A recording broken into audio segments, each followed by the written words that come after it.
BNR gold and diamonds తరుగు తక్కువ బంగారం ఎక్కువ. ఇప్పుడు మన వైజాగ్ లో జూలై 24న గ్రాండ్ ఓపెనింగ్. సార్ నన్ను ఎందుకు తీసుకొచ్చారు సార్? నాకేం తెలియదు సార్. పేపర్ లీక్ చేసింది. నేను చేయలేదు సార్. నిజంగా నేను చేయలేదు సార్. సార్ నిజం సార్. సార్ రేయ్, నీ తరపున ఎవరు లేరా? వచ్చి ఫోన్ చేసుకో త్వరగా.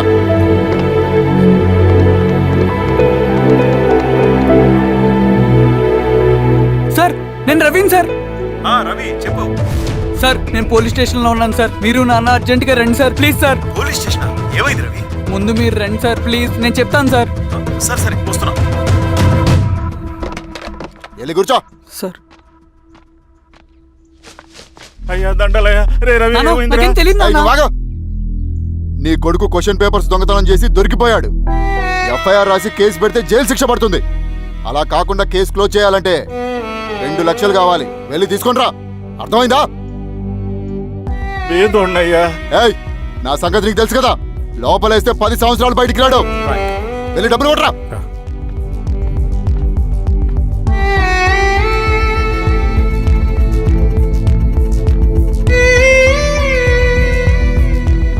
దండాలయ్యా. ఇదిగోనయ్యా 2 లక్షలు.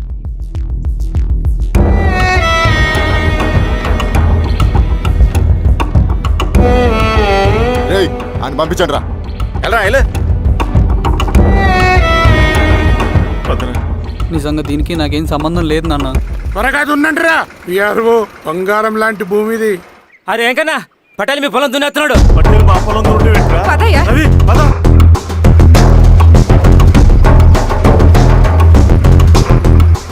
ఏయ్, కానీ అంటరా. అయ్యా పట్టేలయ్యా. మా పొలంలో మీరు దున్నుతున్నారంటే ఏయ్, నా పొలంలో నేను దున్నకుంటే వాడు దున్నుతాడారా? అన్యాయం అయ్యా. ఏయ్, ఏంద్రా అన్యాయము? పొలం అమ్మినావు కదా, కొనుక్కున్న పొలంలో దున్నుతుంటే అన్యాయం అంటారేంట్రా? ఏ విఆర్ఓ ఆ పేపర్ చూడరా, మంచిగా చూసుకుంటారా. పొలం అమ్మేవా నాన్న? అమ్మలేదురా, తాకట్టు పెట్టా. ఏయ్, తాకట్టు కాదురా, నువ్వమ్మావు, నేను కొన్నాను. నేను అమ్మలేదయ్యా. వీడు నా దగ్గర 2 లక్షలు తీసుకొని ఈ పొలం అమ్మాడు. 2 లక్షలా? ఎందుకు? మీ వాడు చేసిన నిర్వాకం వల్ల చదువుకోరా అని కాలేజీకి పంపితే ఆడుతూ పాడుతూ ఎగ్జామ్ ఫెయిల్ అవుతాడని తెలిసి ఆ పేపర్ లీక్ చేశాడు వీడు. ఏంటయ్యా ఇది? పోలీస్ కేసు అవుతుందని తెలిసి వీడు నా దగ్గరకు వచ్చి 2 లక్షలు తీసుకుపోయి వాడిని బయటికి ఇరిపించిండు. ఏం రా, అంతేనా కదా? ఇది అన్యాయం అయ్యా. నేను అమ్మలేదయ్యా. అవి దొంగ కాగితాలయ్యా. ఏం తమాషా చూస్తుండ్రా? పని చేసుకోకండి. ఇవి దొంగ కాగితాలయ్యా. నన్ను నమ్మండయ్యా. ఏయ్, దొంగ పేపర్ అవును. చాలా దొంగ. నేను అమ్మలేదే. వాళ్ళు మనల్ని మోసం చేశారు. వాళ్ళు మనల్ని మోసం చేశారు. నాన్న నాన్న నాన్న నాన్న నాన్న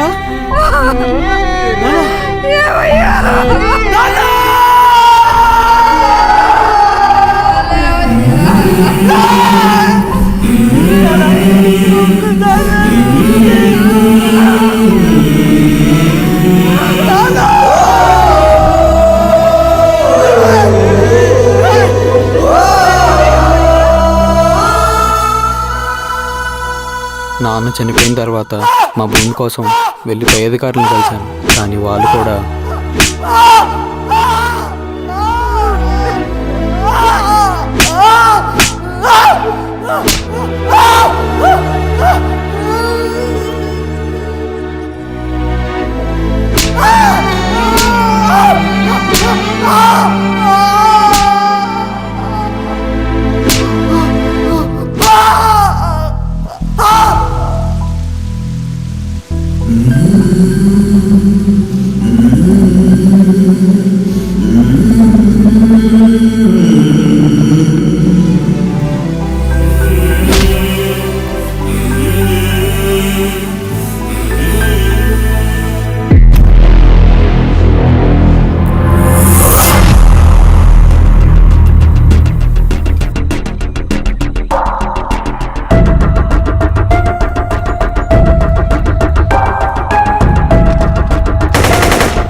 ఈ వార్త అన్ని పేపర్లో రావాలి.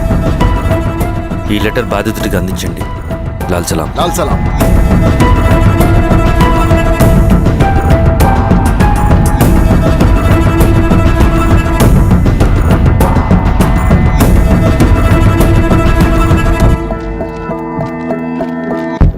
ఈ పీడిత భూస్వాముల నుండి విముక్తి కోసం విప్లవ పోరాటం చేయాలి. పేద ప్రజలను సమసమాజం వైపు నడిపించాలి.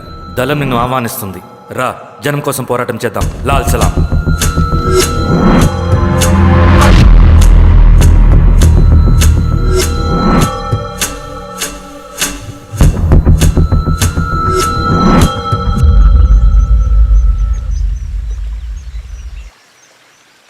నాకు పట్టిన గతి ఇంకెవ్వరికీ పట్టకూడదని ఉద్యమంలోకి వచ్చాను.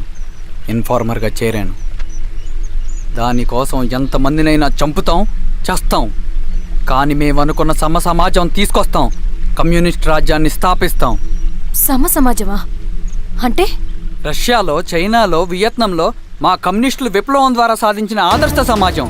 Lenin, Stalin, Mao, Che Guevara, Fidel Castro సృష్టించిన కులాలు, మతాలు, వర్గాలు, వర్ణాలు లేని ఒక సామ్యవాద స్వర్గం. అదే మేము కలలుగనేది. దానికోసమే మేము పోరాడేది. నాకు తెలిసి నాజీ పార్టీలో గోబెల్స్ తర్వాత అంత ప్రొపగాండా మీ కమ్యూనిస్టులు తప్ప ఈ ప్రపంచంలో ఎవ్వరూ చేసుండరు. ఉక్కు మనిషి స్టాలిన్, మానవీయుడు మావో, ఎర్ర జెండా వెలుగు ఇలాంటి కమ్యూనిస్టు పుస్తకాలు చదివితే ప్రపంచవ్యాప్తంగా కమ్యూనిస్టులు సాగించిన మారణ హోమాల గురించి నీకు తెలీదు రవి. స్టాలిన్ మొత్తం ఎంతమందిని చంపాడో తెలుసా? 2 కోట్ల మందిని.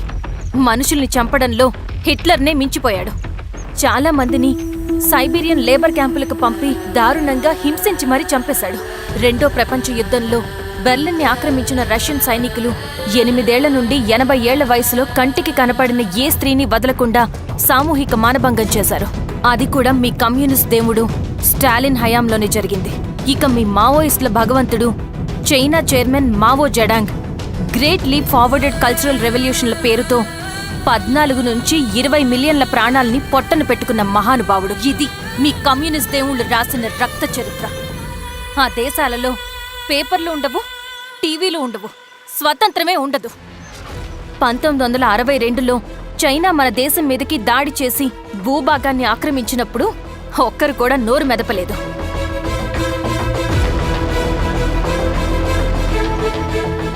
కమ్యూనిస్టుల మానసపుత్రులైన మీ నక్సలైట్లు ఏమైనా తక్కువ తిన్నారా?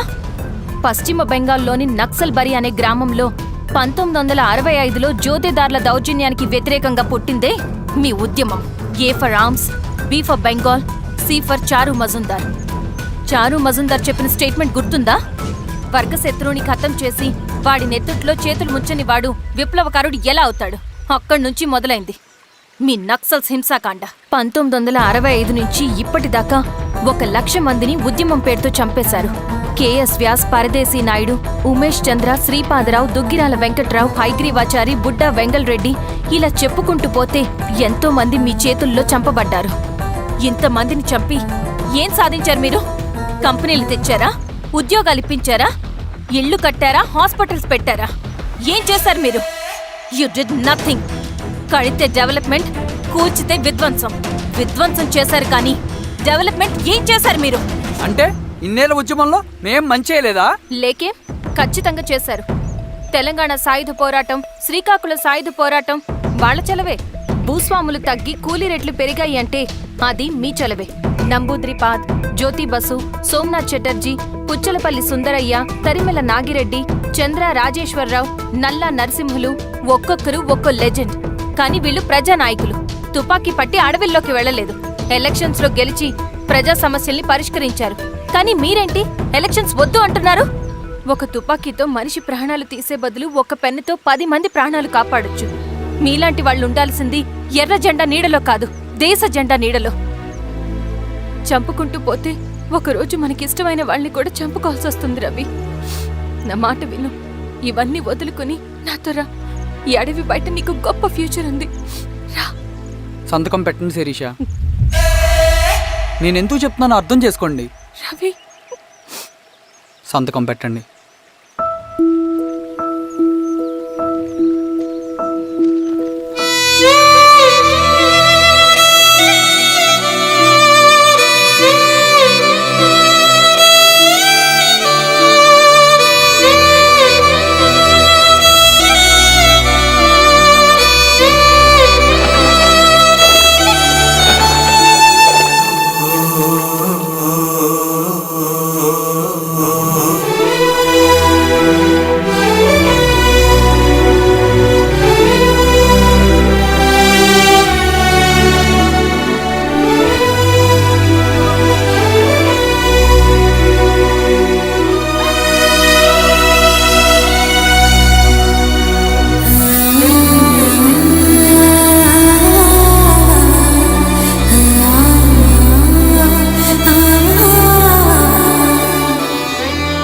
శిరీషమ్మ, నేను కొన్నాళ్ళు ఒంటరిగా ఉండాలనుకుంటున్నాను. అర్థం చేసుకోండి. అది కాదమ్మా. స్వామి, నేను నీకు కబురు పెడతాను. అమ్మా,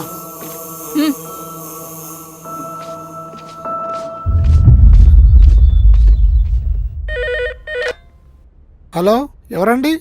హలో, నేను చెన్నారెడ్డిని మాట్లాడుతున్నాను. సంజీవ్ రెడ్డి గారు ఉన్నారా? సార్ మీటింగ్లో ఉన్నారు సార్. శిరీషమ్మ ఇంట్లోంచి వెళ్ళిపోయింది. సార్ ఏం చేయాలో అర్థం కావట్లేదు. ఒకసారి సంజీవ్ రెడ్డి గారికి ఆ అమ్మాయి గురించి చెప్పండి. చెప్తా సార్. సురేష్, మనం చాలా జాగ్రత్తగా ఉండాలి. నమస్తే రెడ్డి గారు, యూ కెన్ గో. సార్ కూర్చోండి సార్. వాళ్ళు అక్కడ నన్ను చేతగానే వాడిని చేసి నలుగులో నిలబడుతుంటే నువ్వు ఇక్కడ రిలాక్స్గా ఏసీ రూమ్లో కూర్చొని మీటింగ్ ఇలా. మీరు ఇక్కడికి రాకముందే అన్ని ఏర్పాట్లు చేసామండి. రేపటి నుంచి ఆ నక్సలైట్లకు పోలీస్ పవర్ ఏంటో చూపిస్తాం. కొత్త ఎస్ఐ పళని అప్పన్.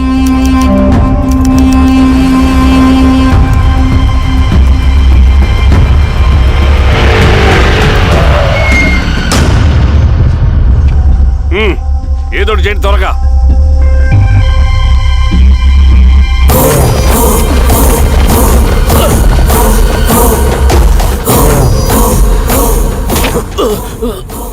ఏంది హీరో స్వామి, ఏమని చెప్పినాడా? లేదు సార్. చాలా సిన్సియర్ అనుకుంటున్నా. అవును సార్.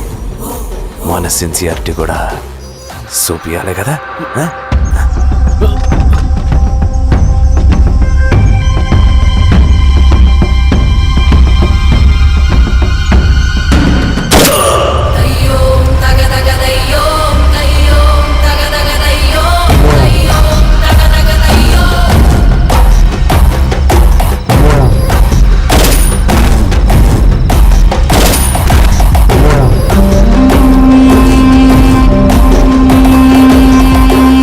సార్, ఇక్కడున్న పెనుపాక మండలం చుట్టుపక్కల ఉన్న దండకారణ్యంలో ఆ నక్సల్కి ఇంచుంచు పట్టుంది సార్. వాళ్ళ కనసైగల్లోని ఇదంతా జరుగుతుంది సార్. ఇక్కడ వాళ్ళకి స్ట్రాంగ్ ఇన్ఫార్మర్స్ ఉన్నారు సార్. స్ట్రాంగ్ ఇన్ఫార్మర్సా? అదేందో చూడండి. సార్, కేసు ఫైల్ చేయమంటావా? ఏంటి గొడవ?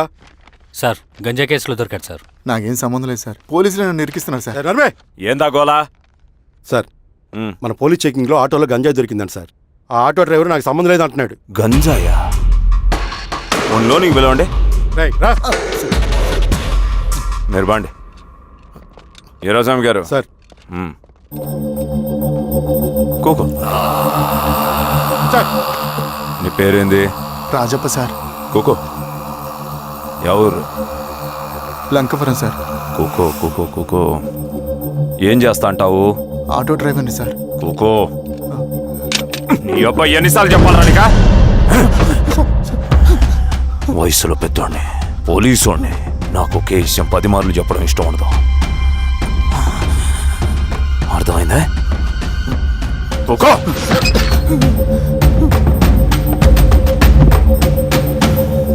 సో నీకే అది తెలవదంట?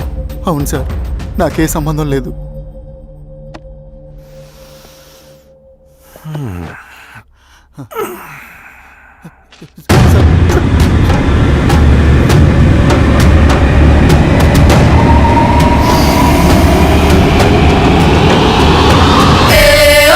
సో నువ్వు లేత గంజాయి తోటలు తిరుగుండవు. ఈరా సామె ఈ నీకు తోలకపోయి ఏం చెయ్యాలనో చెప్పు. Very strong informer.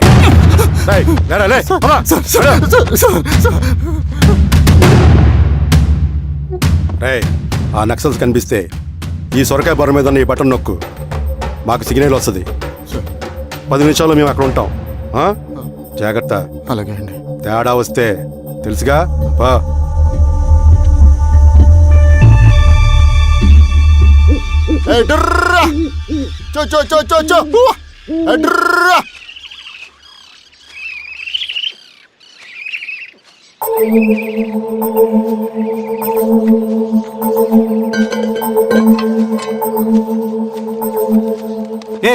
ఎవరా నువ్వు? అన్నా, నా గొర్రెలు తప్పోయానా, ఎత్తుకుంటూ ఇక్కడికి వచ్చాను. ఇటువైపు ఏం రాలేదు. పో. లేదన్నా, ఇటువైపే వచ్చాయన్నా. రాలేదని చెప్పానా? పో.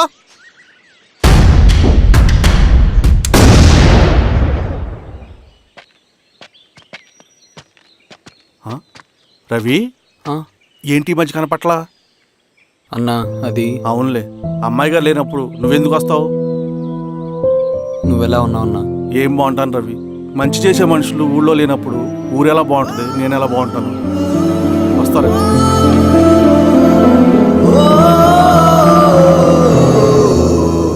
సార్ సార్, నగస్టార్ హోటల్లో నక్సల్ ఇన్ఫార్మర్ ఉన్నాడని ఇన్ఫర్మేషన్ వచ్చింది సార్.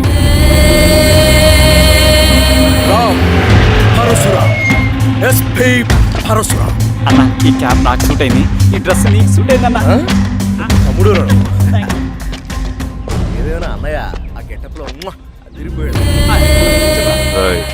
నీ పేరేంద్రా?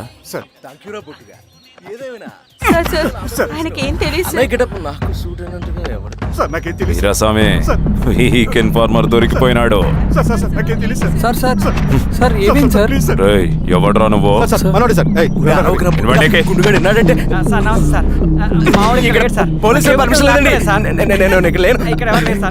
యా స్టేషన్ లో నీదే? ఆ? అంటే అదండి ఇది అన్నయ్య రామ్ పరశురామ్ చిరంజీవి గారు. తీరా చేంజ్ అవ్వండి సార్ నోట్. తీరా, బటన్ తీ, బటన్ తీ. సార్, అలాగే చేస్తాను సార్. వేస్తే ఆయన వేయాలా, లేకపోతే నేనే వేయాలా? కరెక్టే సార్. తోట తీస్తారా రే?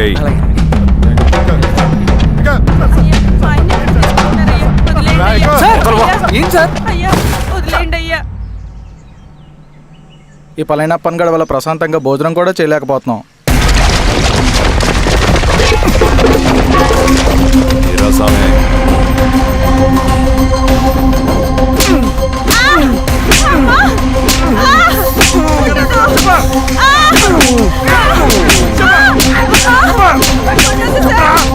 వీరాస్వామి, దా, ఇట్రా.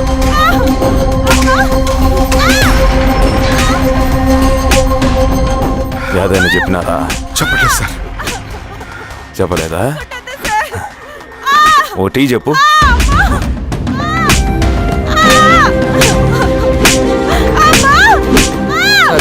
టీ.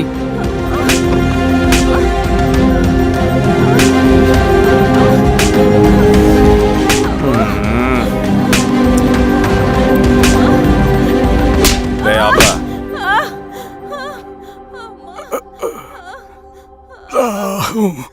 అడిగిన దానికి సమాధానం చెప్తే ఈ బాధలన్నీ తప్పుతాయిగా. దాహం వేస్తోందా?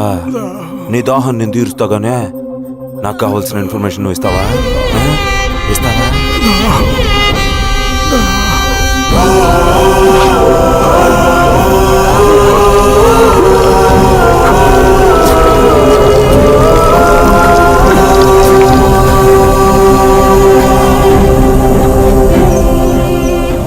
రిక్రూట్మెంట్ పని ఎంతవరకు వచ్చింది? ఆ పని మీద ఉన్నామన్నా.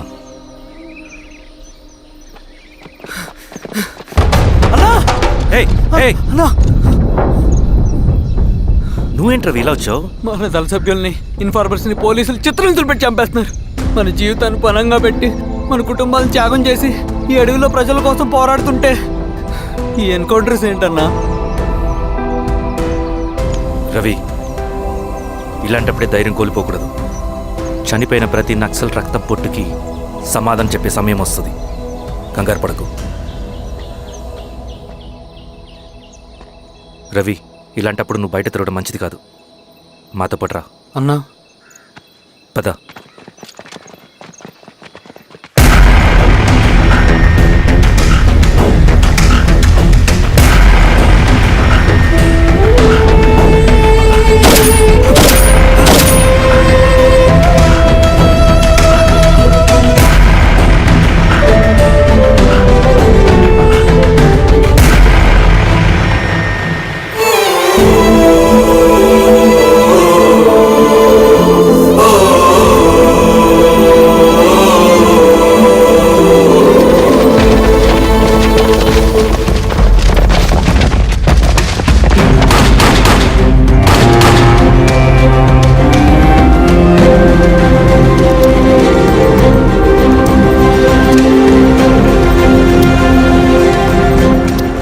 వీరాస్వామి, ఇంకొన్ని రోజుల్లోనే శ్రీరంగిరిలో నక్సలైట్ అనే వాడిని లేకుండా చేస్తాను.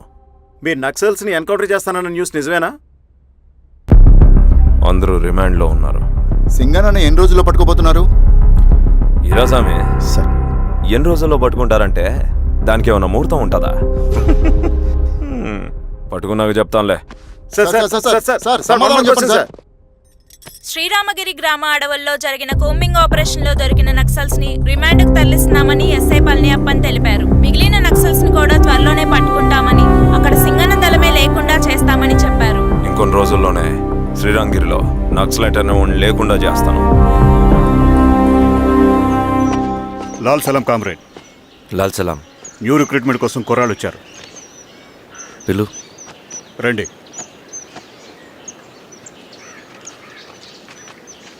ఏం చదువుకున్నావు? MSc chemistry, MSc physics.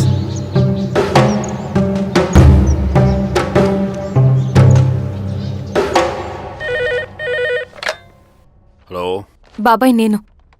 అమ్మా శిరీష, ఎక్కడున్నావు? ఎలా ఉన్నావు అమ్మా? నేను బాగున్నాను బాబాయ్. నేను ఎలక్షన్లో పోటీ చేద్దాం అనుకుంటున్నాను. చాలా మంచి మాట చెప్పావమ్మా. But one condition. ఏంటమ్మా? అది నేను మిమ్మల్ని పర్సనల్గా కలిసి చెప్తాను. సరేరా, రేపు ఇంటికి రా, మాట్లాడుకుందాం. సరే బాబాయ్.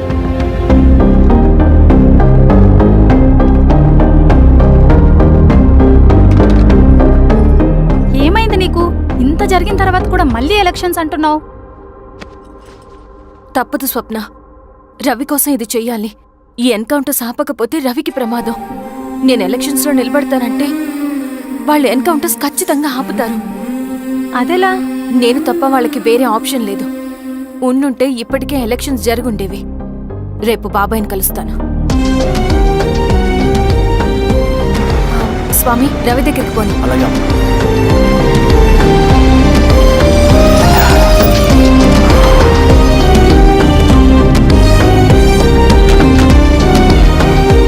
రవి, రవి, రవి. రవణ లేడు మేడం. రవి ఎక్కడా? రవణను కలవక చాలా రోజులైంది. రవి నువ్వు కలిస్తే ఇదివ్వు. సరే మేడం.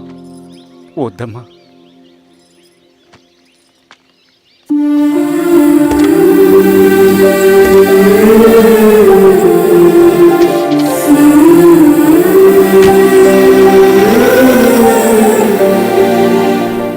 రామా శిరీష, రా. ఎలా ఉన్నావు? బాగున్నాను బాబాయ్. దా కూర్చో. ఏంటి ఏదో మాట్లాడాలన్నావు? బాబాయ్, మీరు చెప్పినట్టే చేస్తాను. కానీ ఎవరి వైపు నుంచి జరిగినా హింస మంచిది కాదు. మీరుండి కూడా ఇలా జరగడం ఏం బాలేదు. ఇప్పుడు జరుగుతున్నది కొన్ని రోజులు ఆపించండి. ఏది జరిగినా యాజ్ పర్ లా జరగాలి. ఏ సార్. అర్జెంటుగా పళ్ళని రమ్మను. సరే సార్.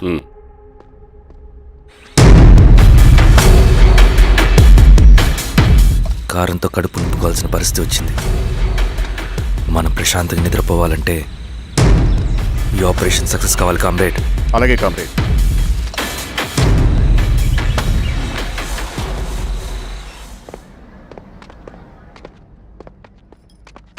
నమస్కారం సార్. పళ్ళని పిలిచారంట? అది ఇప్పుడు జరిగే ఎన్కౌంటర్స్ అన్ని కొంతకాలం ఆపండి సార్. Okay sir. మా శిరీష, ఈయన పళ్ళని కొత్త ఎస్ఐ. నమస్తే మేడం. నమస్తే. పళ్ళని సార్. అమ్మాయి ఎలక్షన్ నిలబడుతుంది. టైట్ సెక్యూరిటీ ఇవ్వండి. జాగ్రత్త సార్. ఏం జరిగినా నీదే బాధ్యత. అలాగే సార్. టైం అవుతుంది. వెళ్దాం పద. మేడం, మీరు మన ఊరికి వస్తే నేను సెక్యూరిటీ ప్రొవైడ్ చేస్తాను. పళ్ళని సార్. ఎలక్షన్స్ అయ్యేంతవరకే సరే. ఎస్పీ గారితో నేను మారుతా. అలాగే సార్. వస్తానమ్మా. సరే బాబు. జాగ్రత్త. మేడం పదండి. రండి మేడం, కూర్చోండి. పదవీరా స్వామి.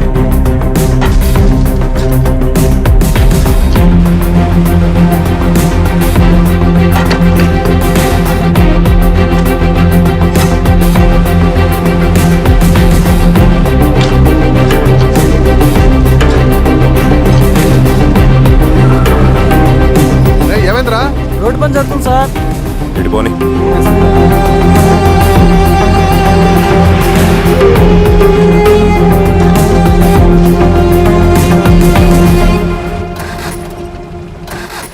వేరే బండాపు సార్. ఎందుకో? మేడం గారు కారు ఆగినట్టుంది సార్. ఏమైంది స్వామి? ఏమోనమ్మా తెలియట్లేదు, దిగి చూస్తా.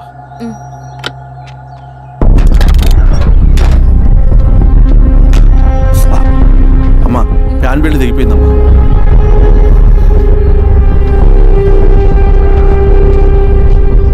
ఏమైనాది? బెల్ట్ తెగిపోయింది సార్. శిరీష గారు, ఇప్పటికే లేట్ అయిపోయినది, మనం జీప్లో పోదాం రండి.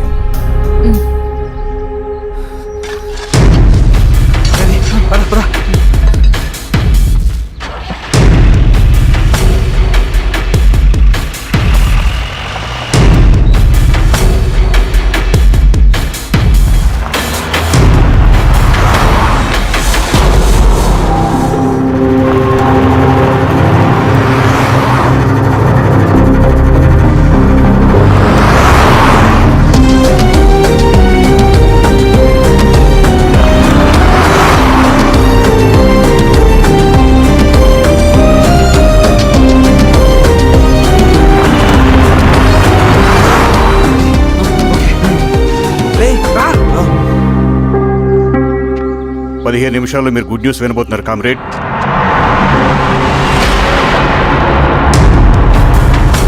రవి వెళ్ళి చూడు.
తీసుకో రవి. నాకొద్దు. తిన్ రవి, ఎన్నాళ్ళు ఇలా ఉంటావు? నాకొద్దు.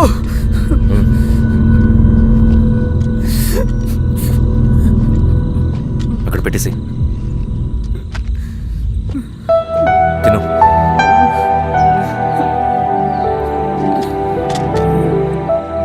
తినకపోతే చేస్తావు. నేను చచ్చిపోయినా బాగుండేదన్నా. చేతకానడు పిరుకోడు మాత్రమే ఏడుస్తూ కూర్చుంటాడు. నువ్వు ఏడుస్తూ పిరుకోడని ప్రూవ్ చేయొద్దు. జరిగే యుద్ధాన్ని ఆపేసి అడవి మధ్యలో భౌతికత చెప్పడానికి నేను కృష్ణుడు కాదు, నువ్వు అర్జునుడివి కాదు. మన విప్లవకారులం రవి.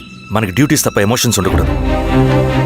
ఈ చేతులు అయ్యా నాకు అన్యాయం జరిగింది అని చెప్పి ఏడ్చే వాళ్ళ కన్నీళ్ళు తుడడానికి, మనకి మనం ఓదార్చుకోవడం కోసం కాదు. ఎన్నిసార్లు గాయపడినా సైనికుడు వెళ్లాల్సింది యుద్ధానికి. సిద్ధంగా ఉండు.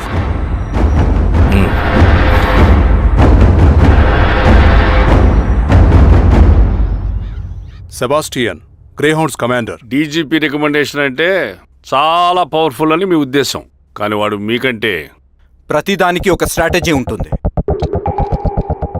పావురం కోసం వల వేయాలి, చేపల కోసం గాలం వేయాలి. సింగన కోసం నా దగ్గర ఒక స్ట్రాటజీ ఉంది. విని విని విసిగిపోయాను. రిజల్ట్స్ చూపించి మాట్లాడండి. సో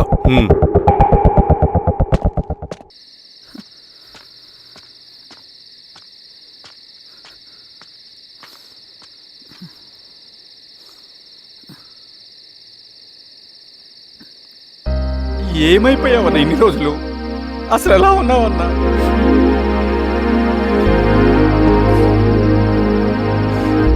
కాఫీ ఇస్తావా? తెస్తాను.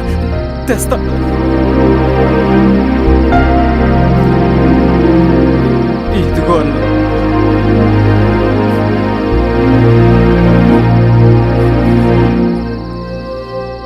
అన్నా, శిరీష గారు నీకేమనేది ఇచ్చారన్న. శిరీష నా కోసం ఇక్కడికి వచ్చిందా? అవునన్నా, చనిపోయే ముందు ఇక్కడికి వచ్చారన్న. దేవత లాంటి మనిషి అనవసరంగా చంపేశారన్నా.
పేషెంట్ లేచాడు.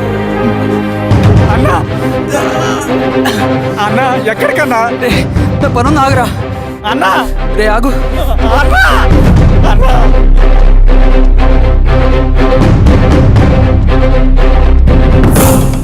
నక్సల్ నాయకుడు సింగన్న లొంగుబాటు ఎంతో కాలంగా శ్రీరామగిరి చుట్టుపక్కల పోలీసులని తీవ్ర ఆందోళనకు గురి చేసిన ప్రజా ప్రతిఘటన దళ నాయకుడు సింగన్న నేడు గ్రేహౌండ్ పోలీసుల సమక్షంలో జనజీవన స్రవంతిలో కలిసిపోయాడు. తన తదుపరి కార్యాచరణ త్వరలో వెల్లడిస్తానని సింగన్న చెప్పారు.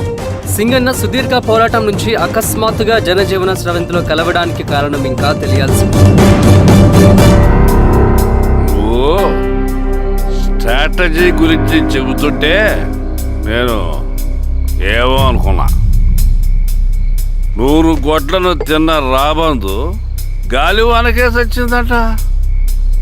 ఆ గాలివాన పేరేంటో తెలుసా? సబాషియన్, సూపర్ సబాషియన్. ఒక్క సుక్క మనోళ్ళ రక్తం సిందకుండా నువ్వు అంత పెద్ద నక్సలైట్ ని పట్టుకున్నావంటే బా, నీ స్ట్రాటజీ మామూలు కాదబ్బా. నాకు ఇచ్చిన కమిట్మెంట్ మాత్రం మర్చిపోద్దు సార్.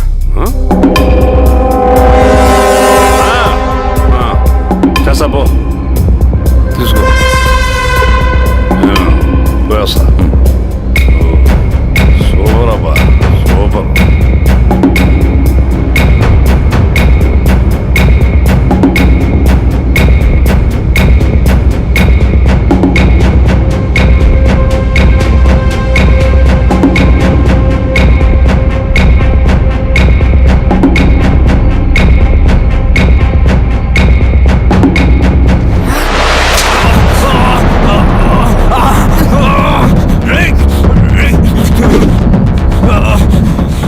నువ్వు అన్న ఎక్కడ? నువ్వు సింగన్న మనిషివా? అడిగిన దానికి మాత్రం సమాధానం చెప్పు. సింగన్న కోసం చేస్తావా? భవిష్యత్తు గురించి ఇప్పుడే మాట్లాడా? జీవితం మీద రాసుంటే చెప్పరా? నాకు టైం లేదు. చెప్పను. నీ గొంతులో దిగిన మామూలు కత్తి కాదు, విషం పూసిన కత్తి. 2 నిమిషాల్లో నీ చావా పొద్దుకో డిసైడ్ అయిపోతాయి. చెప్పు. చెప్తాను. శ్రీనివాస లాడ్జిలో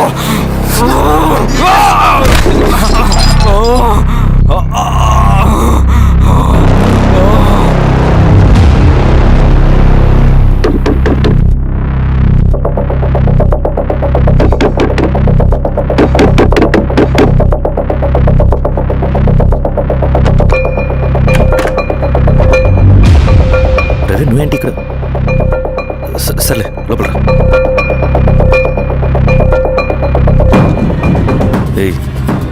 ఏంట్రా ఇది?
రవి, ఏమైందిరా?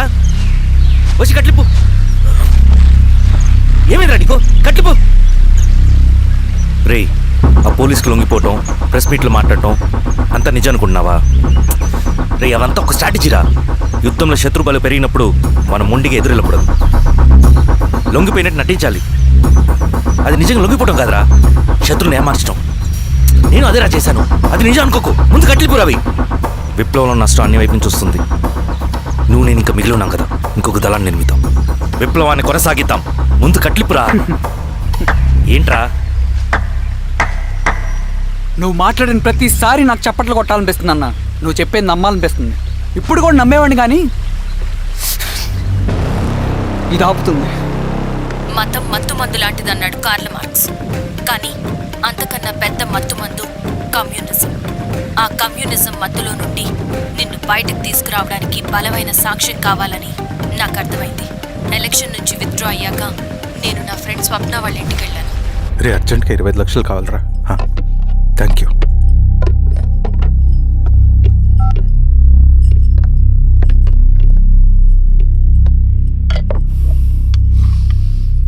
చాలు.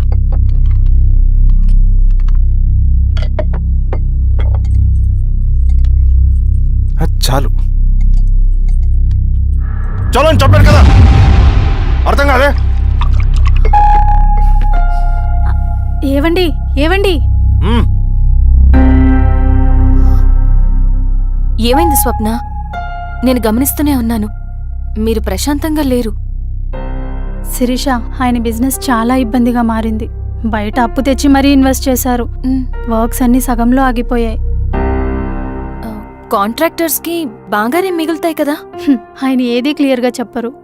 నేను మాట్లాడినా డబ్బులైతే నేను హెల్ప్ చేస్తాను.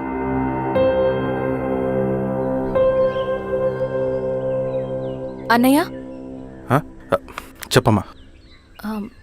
మీరు డబ్బు గురించి ఏదో ఇబ్బంది పడుతున్నారని అర్థమైంది. అవునమ్మా, ఈ ఏజెన్సీ కాంట్రాక్టర్ బతికే ఇంత ఏది సాఫీగా ఉండదు. అన్ని వైపుల నుంచి అడ్డంకులే. ప్రజల ప్రయోజనం కోసం బిల్డింగ్లు బ్రిడ్జ్లు కట్టాలి, అడ్డమైన వాళ్ళకి లంచం ఇచ్చుకోవాలి. ఇప్పుడు ఈ నక్సల్స్ ఒకళ్ళు తయారయ్యారు. నా బ్రతుక్కి పని పూర్తయ్యేదాకా ఫండ్స్ లిస్ట్ చేయరు, వీళ్ళేమో పంచాయనివ్వరు. ఏం చేయాలో అర్థం కావట్లేదు. నక్సల్సా? నక్సల్స్కి ఏంటి సంబంధం? అదే కదా సమస్య. బయట ప్రజల కోసం మేము ఉన్నామంటారు, లోపల ఎక్స్ట్రాషన్కి అలవాటు పడ్డారు. ఎవరు కరెక్ట్గా లేరమ్మా. ఎక్కడి వాళ్ళన్నయ్య? పినపాకం మండలం నక్సల్స్ 25 లక్షలు అడిగారు.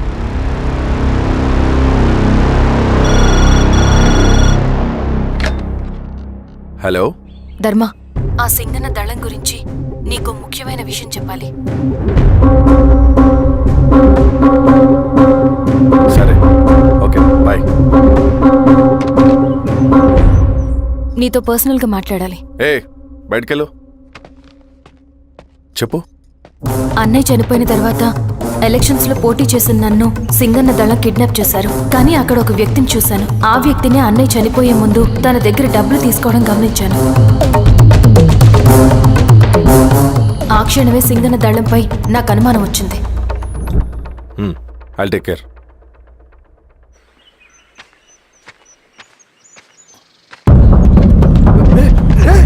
భయపడదు, మీ జనరల్ మనుషులు. నన్నేం చేయకండి. కూర్చోబెట్టండి. మీకు కావాల్సింది దీంట్లో ఉంది.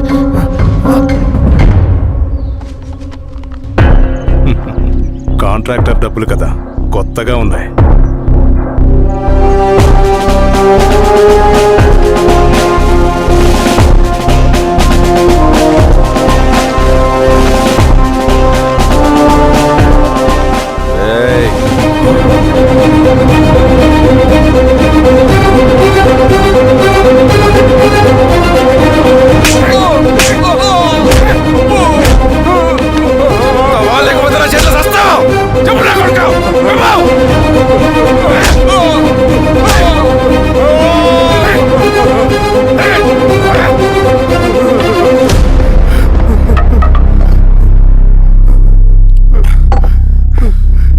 వీళ్ళ అన్న మీదున్న ప్రేమ అభిమానం ముందు మన పోలీస్ లాఠీలు ఓడిపోయాయి.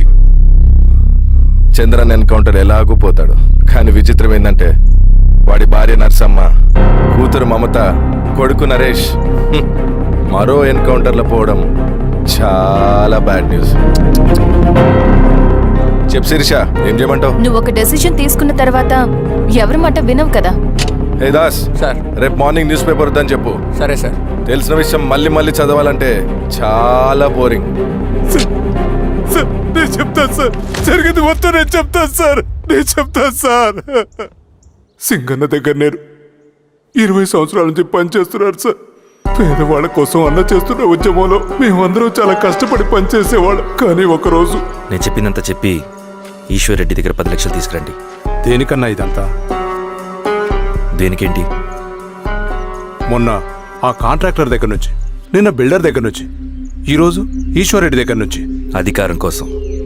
డబ్బు ఉంటే అధికారం వస్తుంది, అధికారం ఉంటే డబ్బు వస్తుంది. నాకు రెండూ కావాలి.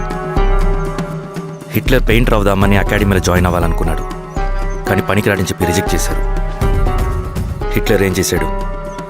నాజీ పార్టీ పెట్టి జూస్కి అగేన్స్ట్గా అందరినీ కూడగట్టి ప్రపంచాన్ని ఉనికిచ్చాడు. మొహమ్మద్ అలీ జిన్నా నేషనల్ కాంగ్రెస్ పార్టీలో ఎదగాలనుకున్నాడు, ఎప్పుడూ పట్టించుకోలేదు. ముస్లిం లీగ్ పార్టీ పెట్టి ఇండియాని రెండుగా చీల్చేశాడు. పాకిస్తాన్కి ప్రధానమంత్రి అయ్యాడు. ప్రపంచంలో ఎక్కడైనా సరే 2 కులాలు, 2 మతాలు, 2 ప్రాంతాల మధ్య చిచ్చు పెడితే చాలు, అధికారం వెతుకుంటూ మన కాళ్ళ దగ్గరకు వస్తుంది. జమ్మూ అండ్ కాశ్మీర్ నుంచి మహారాష్ట్ర, గుజరాత్ ఎక్కడైనా సరే, ఎవరైనా సరే ఇదే గేమ్. నేను అంతే. ఒక మామూలు కార్యకర్తగా దళంలో చేరాను నేను.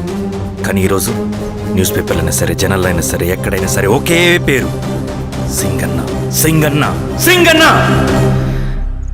And I love that. Naxals కొంటే ఈ అడవినే శాసిస్తాం, రాజకీయాల్లోకి వస్తే రాష్ట్రాన్ని శాసిస్తాం. చంద్ర, మన చదువులకి, మన తెలివితేటలకి ఈ అడవిలోనే మగ్గిపోవాలా? నువ్వే ఆలోచించుకో. ఆ మాటలు విన్న నేను ఆలోచనలో పడ్డాను. తన స్వార్థం కోసం ఉద్యమమును పెడదారి పట్టిస్తున్నాడని అప్పుడే అర్థమైంది. కానీ నాకు వేరే దారి లేదు. సింగన్న ఆదేశం ప్రకారం మేము వెంటనే వెళ్ళి ఈశ్వర్ రెడ్డిని కలిశాం. సింగన్న పార్టీ ఫండ్ కోసం 10 లక్షలు ఇమ్మన్నారు. ఆ డబ్బులు ఇస్తే రైతు కూలీ సమస్య ఉండదని చెప్పమన్నారు. అంత డబ్బా నేనెందుకు ఇవ్వాలి? నువ్వు గెలుస్తావనే భ్రమలో ఉన్నావు. ప్రజలంతా అమాయకులు కాదు రెడ్డి. ఈ ఊళ్ళో ఏం జరుగుతుందో నువ్వు మాకు చెప్పక్కర్లేదు. మీకు పార్టీ ఫండ్ ఇస్తే మాత్రం నేను గెలుస్తానని గ్యారంటీ ఏంటి? తప్పకుండా గెలుస్తావు. ఆలోచించుకో, తెలివైన వాడివి.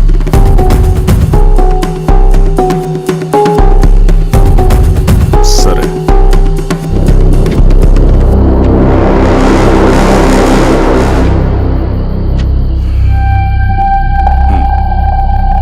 కానీ నాదో కండిషన్. నేను సింగన్ని పర్సనల్గా కలవాలి. చూస్తా. కానీ ఒక విషయం, ఈ మ్యాటర్ బయటికి రాకూడదు. జాగ్రత్త.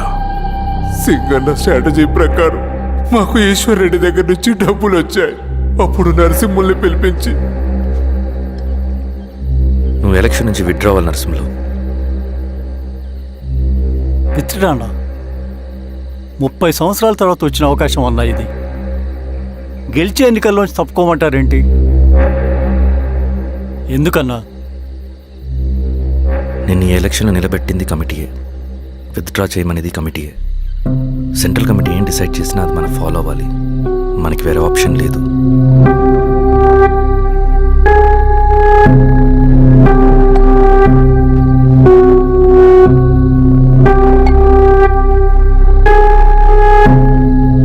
నన్ను నమ్ముకుని చాలామంది ఉన్నారన్నా. మీరు వద్దన్నా సరే నేను ఇండిపెండెంట్గా పోటీ చేస్తా. నీ పట్టుదల నాకు అర్థమైంది నరసింహులు. సెంట్రల్ కమిటీతో మరొకసారి నేను మాట్లాడతాను. కొంచెం వెయిట్. తొందరపడద్దు. లాల్ సలాం. లాల్ సలాం.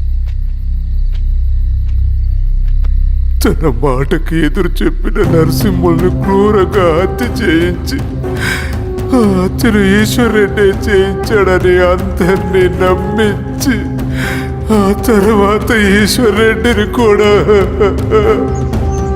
ఏంటి ఈశ్వర్ రెడ్డి గారు, కలుద్దామనుకున్నాం కానీ ఇలా కలుస్తామనుకోలేదు. ఏంటంత కోపం? ప్రజానాయకుడు నరసింహులు చంపినందుకు నీకు మరణదండనే. ఇంతకీ నన్ను ఎందుకు కలుద్దామనుకున్నావు? నరసింహ చావుకి నాకు ఏ సంబంధం లేదు. నిన్ను కలిసి ఊరు సమస్యలు, ప్రజా సమస్యలు పరిష్కరించు. అడవికి సింహం రాజు. అడవైనా ఊరైనా ఈ సింగన్నే రాజు.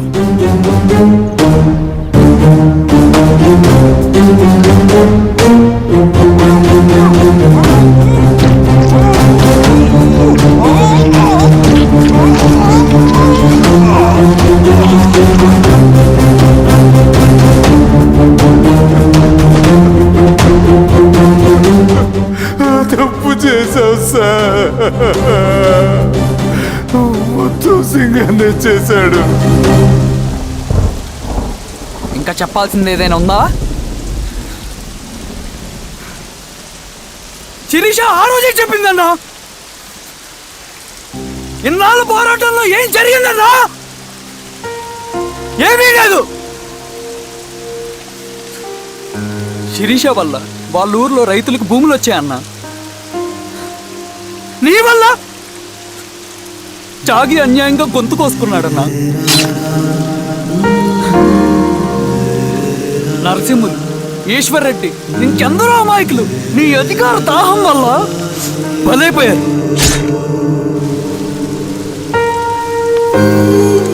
వీరస్వామి, పల్లెనప్పన్, ఇంకెంతో మంది పోలీసులు నీ కుట్రలో కాలిపోయారన్నా. ఏంటన్నా, నీ వెనుకున్న పాపానికి మన దళ సభ్యులు ఎంతో మంది అమాయకులు చచ్చిపోయారు.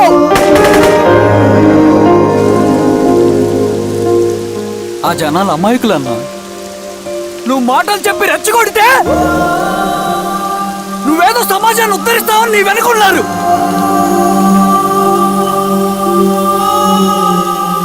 వాళ్ళకి కావాల్సింది కరప్షన్ లేని సమాజం. అది ఊరైనా అడివైనా.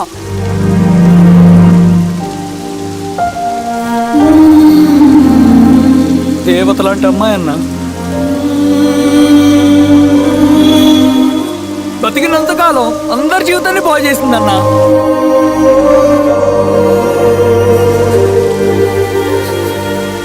నా చేతులతో చంపించావు.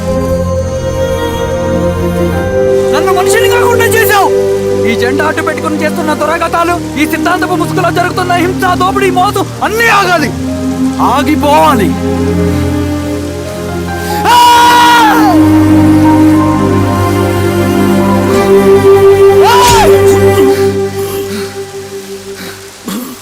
నువ్వు చెప్పిన సమాజం స్థాపితం కావాలంటే నువ్వు సమాధి కావాలి.